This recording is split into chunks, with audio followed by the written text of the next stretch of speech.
Assalamualaikum warahmatullahi wabarakatuh. Selamat datang siswa dan siswi baru kelas 10 MA Ma'arif Udanau Blitar tahun ajaran 2020-2021 dalam program pembelajaran daring di channel YouTube MA Ma'arif Udanau Blitar.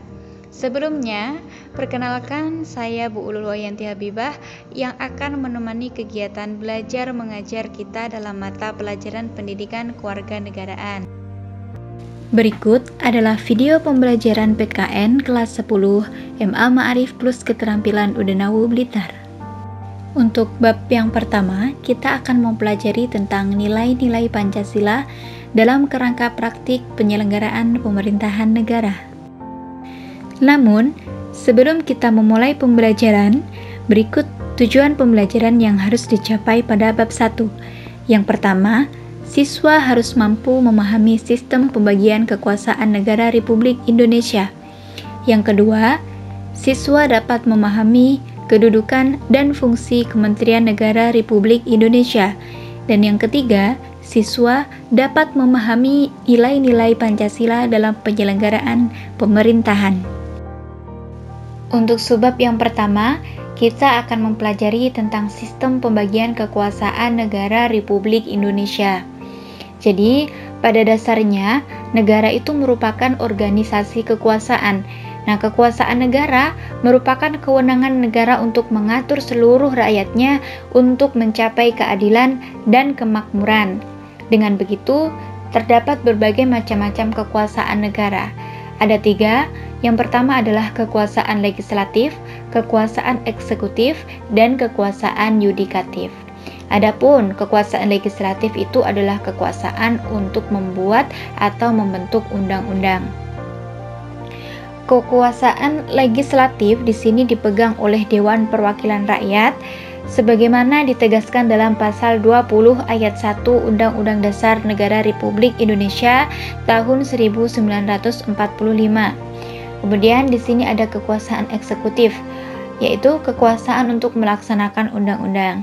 Kekuasaan eksekutif dipegang oleh Presiden sebagaimana ditegaskan dalam pasal 4 ayat 1 Undang-Undang Dasar Negara Republik Indonesia tahun 1945.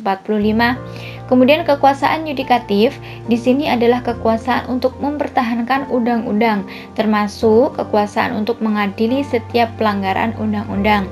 Adapun kekuasaan yudikatif dipegang oleh Mahkamah Agung dan Mahkamah Konstitusi sebagaimana ditegaskan dalam pasal 24 ayat 2 Undang-Undang Dasar Negara Republik Indonesia tahun 1945. Kemudian untuk pembahasan yang selanjutnya adalah konsep pembagian kekuasaan di Indonesia. Jadi pembagian kekuasaan di Indonesia itu sudah diatur sepenuhnya di dalam Undang-Undang Dasar Negara Republik Indonesia tahun 1945. Penerapan pembagiannya adapun dibagi secara horizontal dan secara vertikal. Untuk pembagian kekuasaan secara horizontal adalah pembagian kekuasaan menurut fungsi lembaga-lembaga tertentu berdasarkan Undang-Undang Dasar Negara Republik Indonesia tahun 1945. Secara horizontal, pembagian kekuasaan negara itu dilakukan pada tingkatan pemerintah pusat dan pemerintah daerah. Meliputi di sini ada kekuasaan konstitutif, kekuasaan eksekutif, legislatif, yudikatif, eksaminatif, dan moneter. Untuk pembagian kekuasaan secara vertikal merupakan pembagian kekuasaan berdasarkan tingkatannya, yaitu pembagian kekuasaan antara beberapa tingkatan pemerintahan. Jadi dalam pasal 18 ayat 1 Undang-Undang Dasar Negara Republik Indonesia tahun 1945 menyatakan bahwa negara kesatuan Republik Indonesia dibagi atas daerah-daerah provinsi dan daerah provinsi itu dibagi atas kabupaten dan kota. Yang tiap-tiap provinsi, kabupaten, dan kota itu mempunyai pemerintah daerah masing-masing yang dapat diatur dengan undang-undang.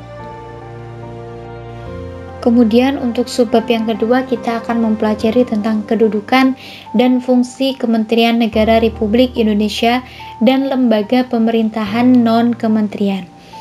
Jadi di subbab yang kedua ini kita harus bisa membedakan apa itu Kementerian Negara Republik Indonesia dan apa itu lembaga pemerintahan non-kementerian. Jadi Kementerian Negara Republik Indonesia itu sudah dijelaskan dalam pasal 17 ayat 3 Undang-Undang Dasar Negara Kesatuan Republik Indonesia tahun 1945. Jadi di situ menyebutkan bahwa setiap menteri itu membidangi urusan tertentu dalam pemerintahan. Dengan kata lain, setiap kementerian negara itu masing-masing memiliki tugas sendiri. Jadi Kementerian Negara Republik Indonesia itu dapat diklasifikasikan berdasarkan urusan pemerintahan yang ditanganinya. Itu adalah Kementerian Negara Republik Indonesia. Kemudian yang selanjutnya adalah Lembaga Pemerintahan Non-Kementerian atau LPNK.